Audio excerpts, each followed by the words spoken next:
Bien,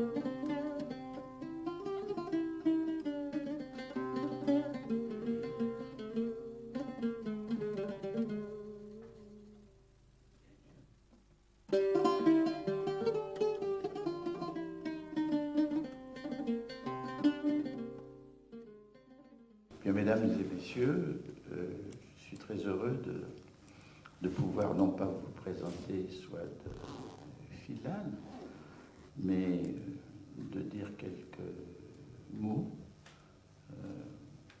pour lui dire mon estime pour sa personne et pour son œuvre. Et soit Philan, c'est très important qu'elle a reçu une révélation à l'occasion d'un festival de musique sacrée de Fès, il y a 5 ans de cela. Et ce qui est venu sous forme d'une révélation est une prise de conscience. Prise de conscience que, effectivement, nous vivons dans un univers où tout nous oriente vers l'extérieur, vers les choses, vers l'efficacité, vers ce qui est calculable, et que de ce fait, nous perdons l'intérieur. Dans la conférence que j'ai faite ici il y a quelques jours, à l'occasion des rencontres, j'ai parlé de l'âme. Tout le monde a une âme, c'est-à-dire cette chose intérieure, subjective, psychologique, psychique, mais celle-ci, je dirais, est sous-alimentée, celle-ci est asphyxiée. Elle est asphyxiée justement par cette vie tournée vers l'extérieur, et on croit trouver les grandes solutions par des moyens extérieurs. Bien entendu, les moyens extérieurs venus de la technique, de l'industrie, ce sont des moyens qui peuvent être utiles à tous, mais il est évident que se laisser dévorer par eux est quelque chose qui finalement apporte non pas le bien-être promis, mais du mal-être au sein de ce bien-être. Car effectivement, ce qu'on appelle les moyens du bien-être, sa voiture, sa télévision, son confort, toutes les possibilités de consommation, etc., tout ceci, si ça se résume, ces éléments matériels, crée un malaise profond. Mais ce malaise, dans le fond, il est colmaté, il est exorcisé presque par le fait, et je parle de la France, bien entendu, et c'est valable que partout où on atteint ce qu'on appelle les standards de vie occidentale, il est caché parce que chacun se croit victime d'un mal individuel quand il souffre d'insomnie, d'angoisse, d'ennui, de fatigue. Et donc, il prend des somnifères, des psychotropes, enfin, les produits chimiques se multiplient. Et alors, on pense supporter cette vie, c'est-à-dire par le fait de calmer l'angoisse, calmer la fatigue, par des moyens artificiels qui, dans le fond, ne résolvent rien, entretiennent le mal et créent une nouvelle dépendance à l'égard de ces produits pharmaceutiques et autres. Bien sûr, il y a un appel vers des sagesses. On se rend compte que dans l'univers non occidental, beaucoup de cultures ont été des cultures de l'intériorité, de l'esprit. Mais après tout, ceci n'arrive qu'aussi dans le monde occidental que sous des formes commercialisées et limitées. Donc, il y a ce problème. Et il faut des prises de conscience. Et je crois que des conversions, on peut dire des conversions, qu'est-ce que c'est qu'une conversion? Une conversion, c'est l'arrivée brusque, soudaine, inattendue et fulgurante de quelque chose qui couvait à l'intérieur de soi-même et dont on n'était en aucun cas conscient.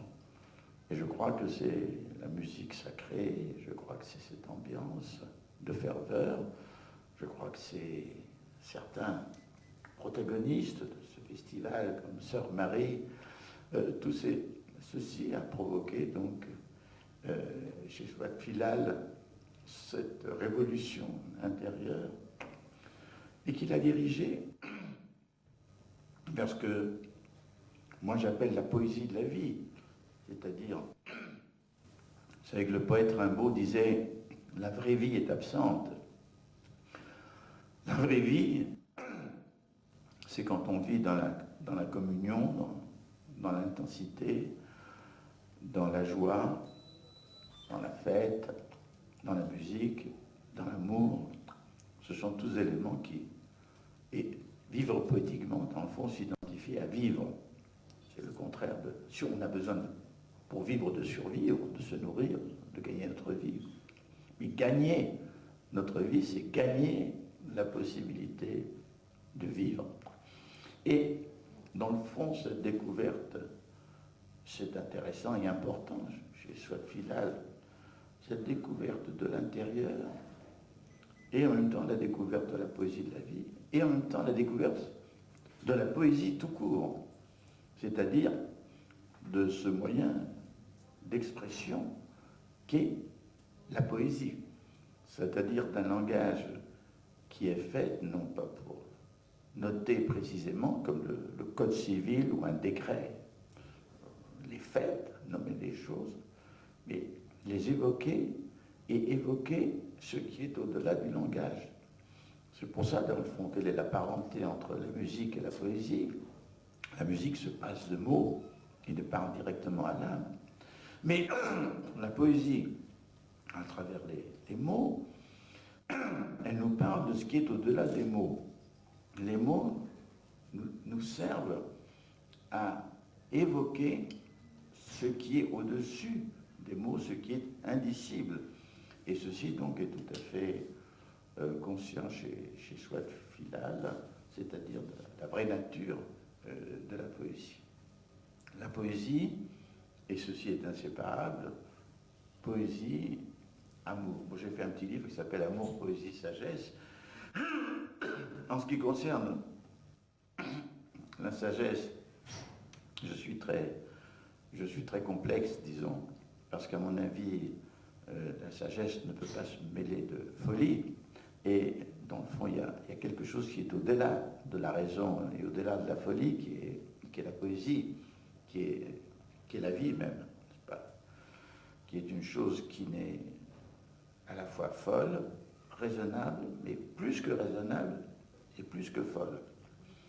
Et donc, voici que donc Swat Filal, pour elle, la poésie devient cette chose importante, cette communication, ce moyen de communier avec l'intérieur et en même temps, je dirais presque le cosmos, cet univers, d'où l'importance du désert, puisque nous avons cette œuvre, Les papillons du désert, justement, qui relate cette expérience. C'est curieux, c'est en nous perdant dans le désert que nous nous retrouvons nous-mêmes, c'est-à-dire en éliminant tout ce qui nous semble indispensable dans la vie, en nous retrouvant nus, parce que la nature nue nous rend nus, nous dénude. Et je dirais pour terminer que poésie et amour sont liés. Et je crois aussi que je dirais que l'amour est la forme suprême de la poésie vécue. Et c'est là où nous retrouvons véritablement aussi, nous nous retrouvons en nous perdant dans l'autre. Nous sommes pleinement nous-mêmes et en même temps nous sommes capables de nous oublier nous-mêmes. Nous vivons enfin la vraie vie. Et ceci n'est pas une chose donnée une fois pour toutes. Je crois que les plus belles choses de la vie ne sont jamais des choses établies et irréversibles. Même quand nous parlons de l'esprit, l'esprit c'est une chose fragile, il peut se dégrader. Des perturbations chimiques, des perturbations cérébrales peuvent effectivement annihiler l'esprit.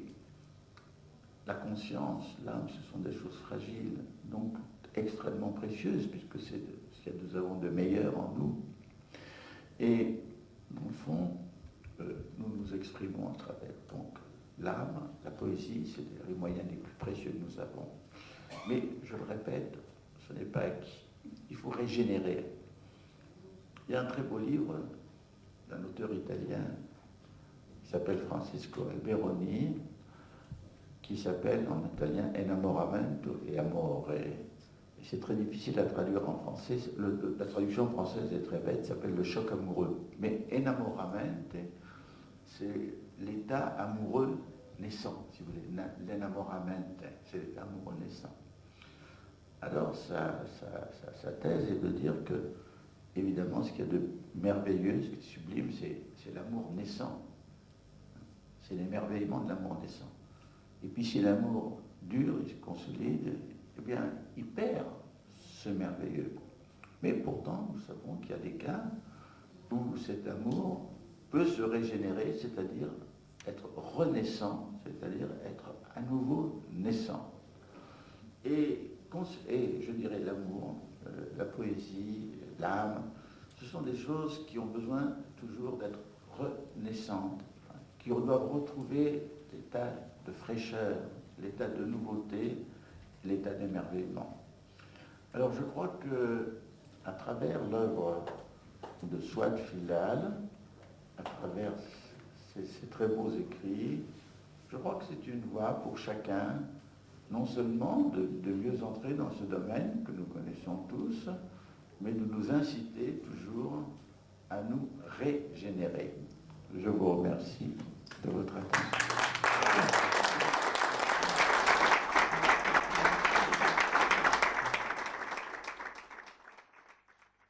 Mesdames, Messieurs, bonjour. Permettez-moi, avant de commencer, de vous proposer un peu de musique pour nous mettre dans l'atmosphère de ce qui va suivre.